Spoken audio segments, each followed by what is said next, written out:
Барлықтарыңызға қайырлы күн, құрметті көрермендер. Бүгін сіздермен қысқа дайындық ретінде сливадан варенье жауып үйренетін боламыз.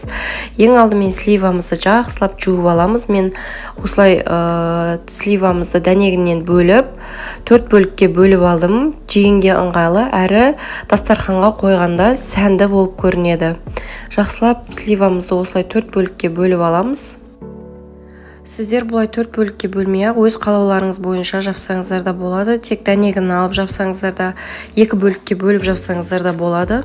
Өз қалауларыңыз бойынша мен дастарханға қойғанға сәнді болып көрінсін деп осылай 4 бөлікке бөліп алдым. Одан соң қантымызды осылай бір төсеп алғаннан кейін қантымызды үстіне құйып шығамыз. Мен 500 грамм қантты құйып шықтым. Одан соң тағы да сливаларымызды турап осылай үстіне салып шығамыз. Сонда біздің қантымыз жақсылап еріп әдем болып шығады. Суы, сливаның суы жақсы болып шығады. Кім қалай жабатынын өзінің банканы жабу әдісімен комментарийге бөлісіп кетсеңіздер болады. Осылай тағы да үстіне жақсылап төсеп алғаннан кейін үстіне 500 грамм тағы да қантымызды құйып аламыз. Мен 500 грамм қант қостым, өйткені сливаның дәмі өзі тәтті, жақсы піскен слива болды. Одан соң тағы да осылай қантымыздың үстінен туралған сливаларымызды салып шығамыз. Араларына барлығына жеткізіп, жақсылап бетін жауып, одан соң үстінен тағы да 500 грамм қантымды құйып алдым. Сіздер дәл осылай жасасаңыздар да болады, немесе барлық сливаларды турап, одан соң үстінен қантын бірден құйып, солай жасасаңыздар да болады. Тағы да бетіне сливаларды төсеп, құйып салып шықтым. Одан соң үстінен жақсылап нығыздап басып 500 грамм қантты тағы да салып шықтым. Сонымен менде 2 кило қант кетті. Одан соң бетін жауып осылай 7-8 сағатқа қойып шығасыздар. Міне менің қантым еріп, сливаның суы шықты. Одан соң газге бір қайнатып, осылай көбігі шыққанша қайнатып аласыздар. Вареньеміз толық қайнағанша біздер кришкамызды дайындап, ыстық суға салып қайнатып, банкілерімізді парить етіп ала береміз. Шамамен мен 4-5 минуттай банкілерімізді парить етіп алдым.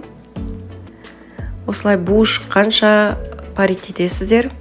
Одан соң сразу алып, қайнаған кришкамызды үстінен бетінен жауып, вареньемізді алып дайындаймыз. Осылай вареньеміздің көбігі шығып піседі. Осындай көбігін жақсылап алып тастайсыздар. Көбігін міндетті түрде алу керек, себебі банкымыз атылып кетуі мүмкін. Жақсылап көбігін албағаннан кейін осылай қантын барлығын ертіп бір араластырып аласыздар. Біздің вареньелеріміз дайын болды. Банкімізге жақсылап құйып, ыстық күйінше құйып шығамыз. Мен банканы толық бетпе-бет қылып құйып шығамын. Одан соң кришкамызды бетінен жауып, барлық банкымызды осылай толтырып құйып аламыз.